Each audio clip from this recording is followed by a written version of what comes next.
종려주일의 주인공인 종려나무를 아십니까? 많이 다들 아실 텐데, 종려나무가 이렇게 생겼습니다.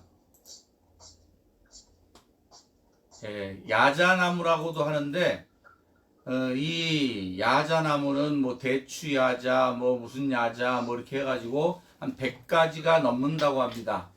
그래서 그 많은 야자나무들 중에 이스라엘 백성들이 어떤 종류의 나무가지를 가지고 예수님을 환영했는지 정확히는 알 수 없지만 아마 그 당시 사람들이 할 수 있는 최고의 환영이었을 겁니다. 이때 유대인들이 예루살렘에 입성하는 예수님을 보며 외치는 소리가 호산나입니다. 호산나는 호시아나라는 히브리어입니다. 이 호시아나는 도움을 요청하는 부르짖음의 외침이기도 하고 예배 의식에서 군중들의 기쁨의 탄성이기도 합니다. 예수님은 유대인들에게 정말이지 기다리고 기다리던 구세주였습니다. 예수님은 가는 곳마다 기적을 행합니다. 5,000명이 넘는 사람들에게 빵과 물고기를 나누어 주시기도 하고 병든 자를 고치고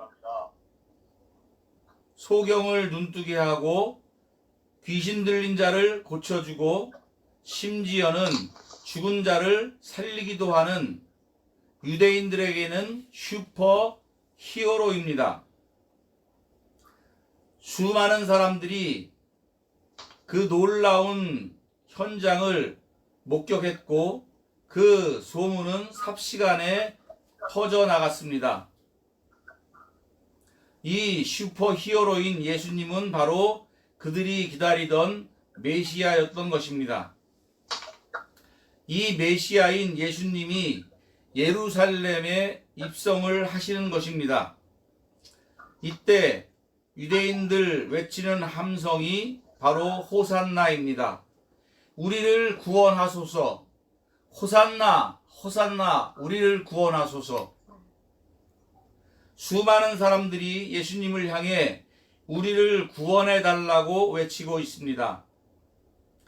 19절 말씀에 보면 그 광경을 본 바리새인들은 온 세상이 그를 따른다고 이야기하고 있습니다. 대세는 완전히 예수님께로 기울어진 것 같습니다. 그런데 며칠 후 대반전이 일어납니다. 그 많던 예수님을 따르던 추종자들이 예수님을 배반하고 그를 십자가에 달아 죽이라고 하고 있습니다. 어떤 이들은 십자가에 처형하는 것을 방관하고 있습니다.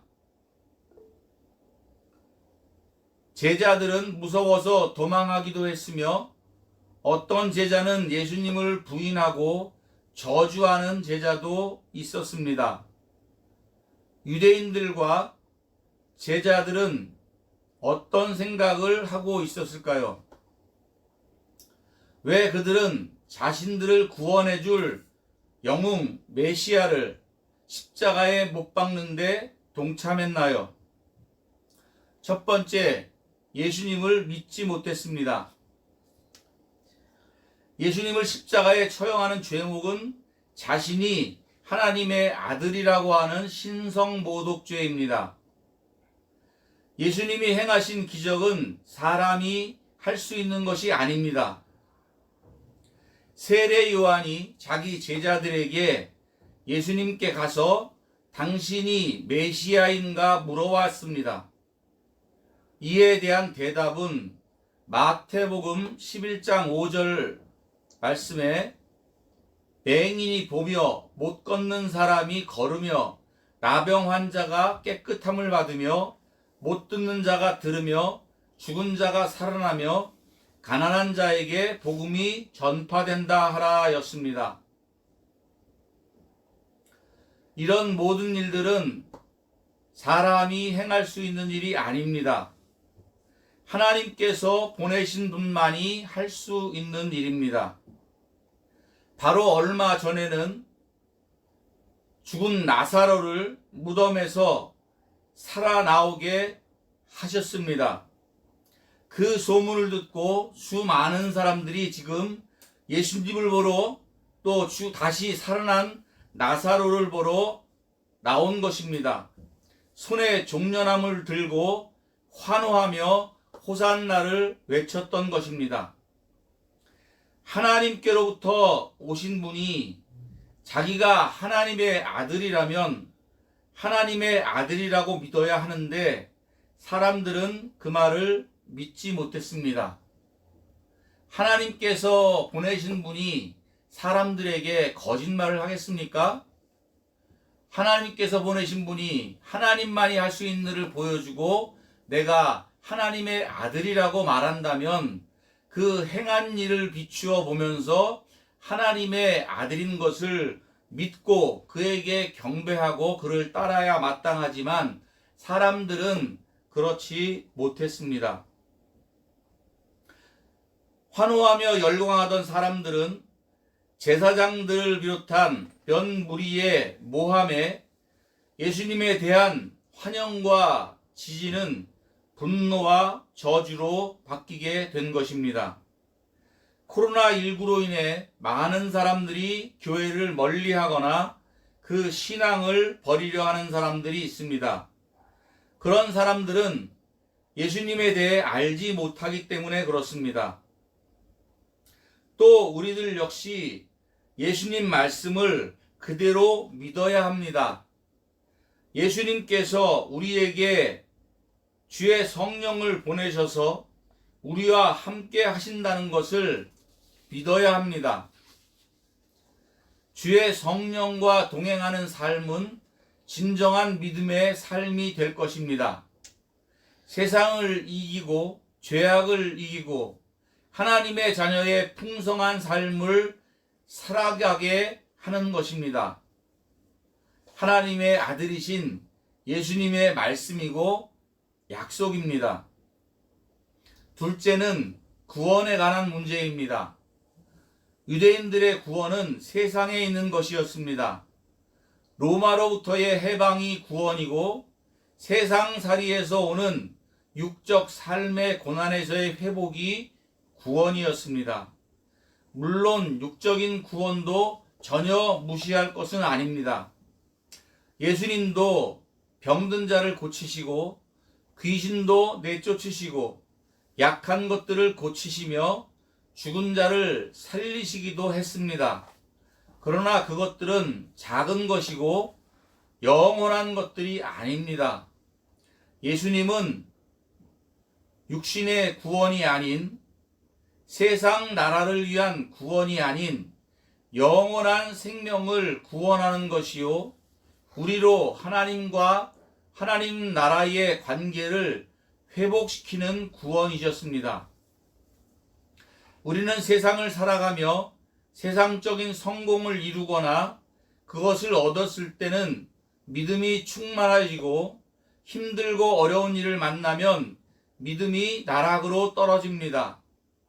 우리가 하나님을 향해 항상 기뻐할 수 없는 것은 바로 세상을 바라보기 때문입니다.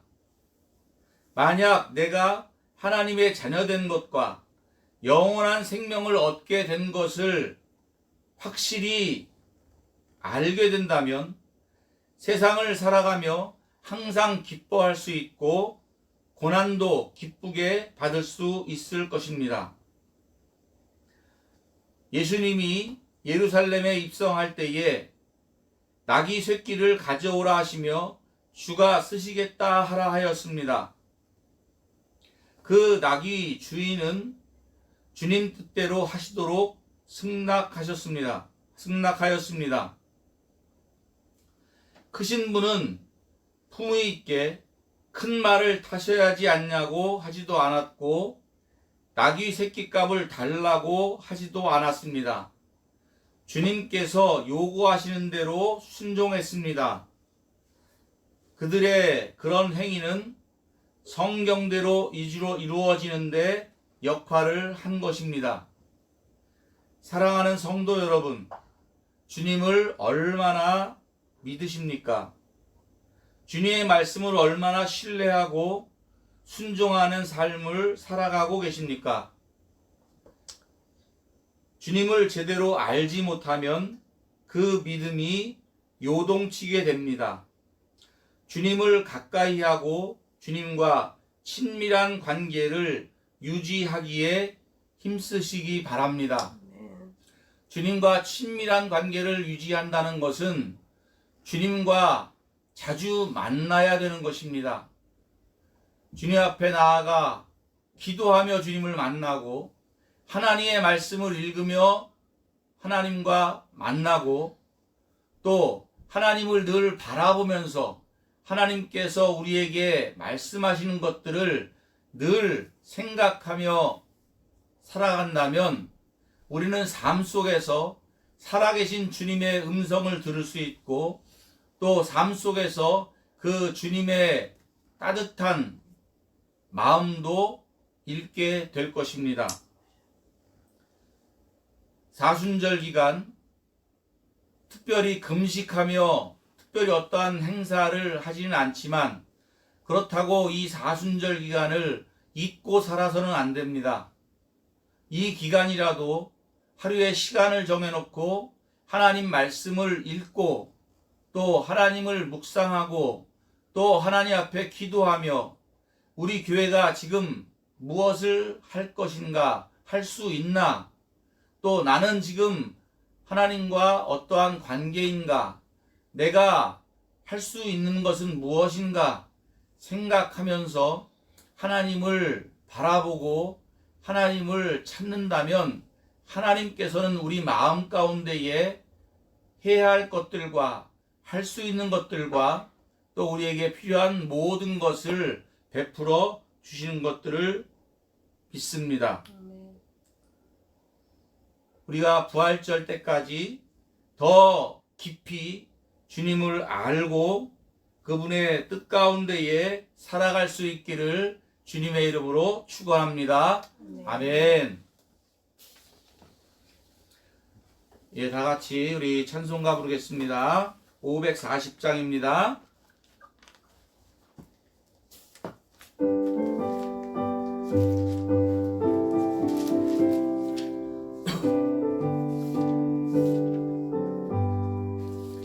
주의 음성을 내가 들으니 사랑한단 말일세. 기쁜 마음으로